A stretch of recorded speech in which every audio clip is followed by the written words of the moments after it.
पिछले वीडियो में हमने आपको चैप्टर 11 सावित्रीबाई फुले के क्वेश्चन आंसर्स करवाए थे। आज हम उसी को कंटिन्यू रखेंगे। तो आप अपनी बुक्स निकालिए और आपको आंसर अपनी बुक में साथ साथ लिखने हैं। क्वेश्चन नंबर 3 से देखिए। क्वेश्चन नंबर 3 है, उसमें आपको प्रश्न निर्माण करना है, मतलब कि आंसर दिया हुआ है, अब क्वेश्चन का निर्माण करना है। तो जो रेखांकित वर्ड है, अंडरलाइन वाला वर्ड है, उससे आपको क्वेश्चन बनाना है। पहला है सावित्री कन्या भी सविनोदम आलपंथी अध्यात्म संलग्ना भवंती इसमें। इसका अर्थ है कि सावित्री कन्याओं के साथ हंसी मजाक करती हुई पढ़ाने के कार्य में लगी हुई थी। तो यहाँ पर कन्या को रेखांकित करा हुआ है, तो सावित्री किसके साथ, तो किसके साथ में यहाँ पर क्या आएगा, काभी, क्योंकि कन्या भी तृतीय व्यक्ति का बहुवचन है, तो किम शब्द में भी स्त्रीलिंग में तृतीय व्यक्ति का बहुवचन ही बनेगा। तो बनता है कया काव्याम काव्य, कया काव्याम काव्य, तो यहाँ पर आएगा काव्य। ठीक है बेटा, लास्ट में आपको क्वेश्चन लगाना बहुत जरूरी है। सा महाराष्ट्र से प्रथमा महिला शिक्षिका आसी, वह महाराष्ट्र की प्रथम महिला शिक्षिका थी।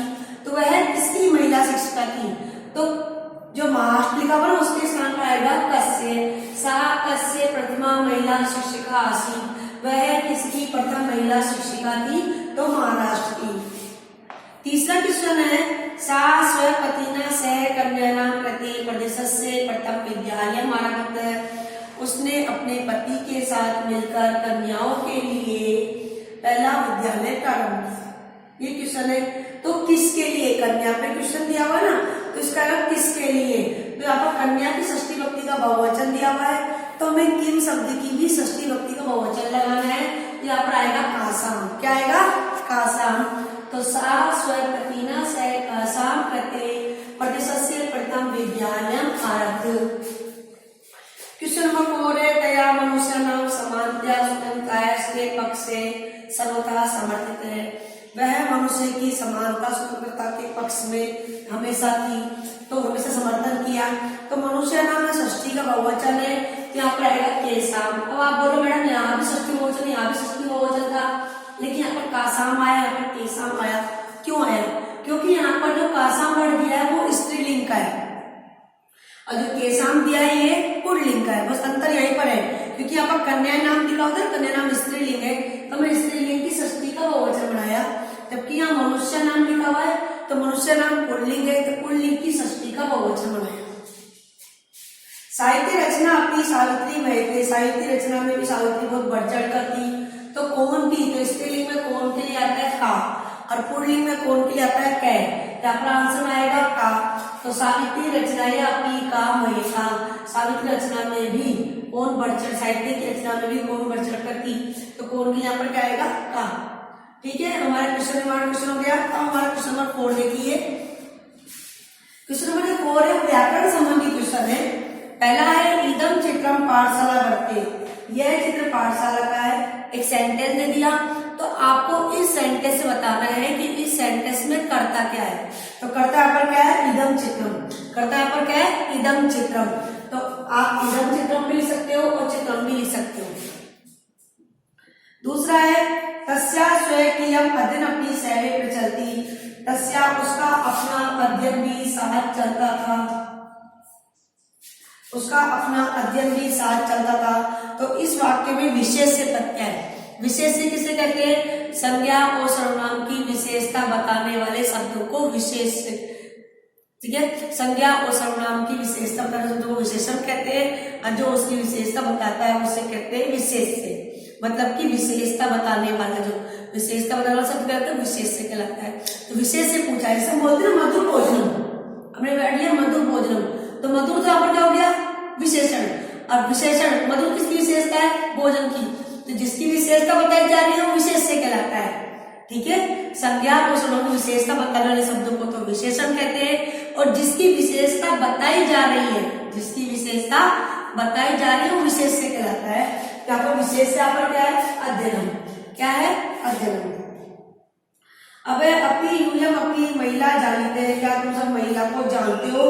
यहाँ पर यूयम शब्द किसके लिए आया, तो ये हम बुक के जरिए पढ़ रहे हैं। यहाँ पर पहले तो यूयम शब्द आया छात्रों के लिए, उसके अलावा हम और लोगों के लिए भी बोल सकते हैं। तो जो मेन आंसर आपको लिखना है ओनली छात्रेभ्य। क्या तुम सब इस महिला को जानते हो? छात्रों से पूछ रहे ना, सर्वे छात्रेभ्य। क्या आंसर आएगा? सर्वे छात्रेभ्य। सा तानि स्त्रिया, सा ता स्त्रियानि गृहं लिखवती। यहाँ पर जो सा सर्वनाम पद है वो किसके लिए आ गया है? वह उन स्त्रियों को अपने घर पे ले गई। वह कौन? सावित्री। यहाँ पर किसके लिए आया है? सावित्री के लिए आया है। किसके लिए आया है? सावित्री के लिए। क्वेश्चन नंबर 5 है कि क्षीण वस्त्रावृता तथा कति निम्न जातिया कश्चित नार्ये जल पातुम याचन्ते। एक सेंटेंस दिया हुआ है। इस सेंटेंस में नारी की 3 विशेषता कौन कौन सी है? विशेषता कितनी है और कौन कौन सी पूछा है? तो इस सेंटेंस में 3 विशेषण पद है। कितने हैं? 3। तो 3 विशेषण पदानी संख्या। अब कौन कौन से आए? क्षीण वस्त्रावृता तथा कथिता और निम्न जातिया। ये 3 इसके विशेषण है। ठीक है ना? 3 विशेषण कौन कौन से? क्षीण वस्त्रावृता तथा कथिता और निम्न जातिया। इसमें नारी की 3 विशेषता ही आएगी। क्वेश्चन नंबर 5 देखिए, इसमें आपको वाक्य की रचना करनी है। स्वकीयम, तो सा स्वकीयम कार्यम करोति। सा स्वकीयम कार्यम करोति, वह अपना कार्य करती है। सा विनोदम, सावित्री हंसी मजाक करती हुई छात्रों को पढ़ाती है। तो पाठयंती का होता है पढ़ाना, पढ़ती का होता है पढ़ना, और पाठयंती नहीं पढ़ाना। जैसे होता है रीड और टीच, अंतर है ना पढ़ना और पढ़ाना। तो पढ़ना के लिए आता है पठती और पढ़ाने के लिए आता है पाठयती। तीसरा है सक्रिय, सावित्री समाज सेवा के कार्यों में सक्रिय थी। सावित्री समाज सेवा के कार्यों में क्या थी? सक्रिय थी। चौथा है प्रदेशस्य, मम प्रदेशस्य नाम है जयपुर मस्ती, मेरे प्रदेश का नाम जयपुर है। 6 है मुखरम, सावित्री ने सामाजिक कुरीतियों का विरोध सामने किया, प्रत्यक्ष रूप से किया। सावित्री ने सामाजिक कुरीतियों का विरोध प्रत्यक्ष रूप से किया। सर्वथा वह हमेशा स्त्री शिक्षा के समर्थक थी। ठीक है बेटा, तो हमारे 3 क्वेश्चन हो गए। आप इन क्वेश्चन को अपनी बुक में फिल कर लीजिए और आपको इसको अपनी टेक्स्ट बुक में भी करना है।